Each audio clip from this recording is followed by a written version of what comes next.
Hey guys, in this video I'm going to show you how to get skins in Kingshot. If you find this video helpful, please consider to like this video and subscribe to my channel. In saying that, let's just jump straight into the video.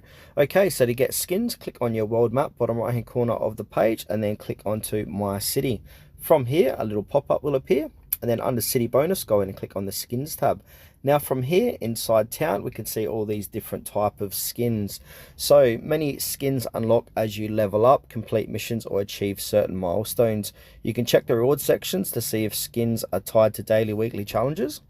Also, you can check out the in-game store. So skins are often sold in the store for coins, gems, or premium currency. So now I'm inside the store, so just go ahead and check out the different tabs, and every now and then you're going to see skins here that you'll be able to purchase for the currency or a certain currency. Also check out events and limited time offers. So special events, seasonal holiday events usually include unique skins. Participate in event missions or log in daily to claim your free rewards. Now talking about free rewards, you can watch ads, spin daily wheels, or open free chests that may give you skin drops, so keep an eye out for that. And some games also give you skins for logging in consecutively.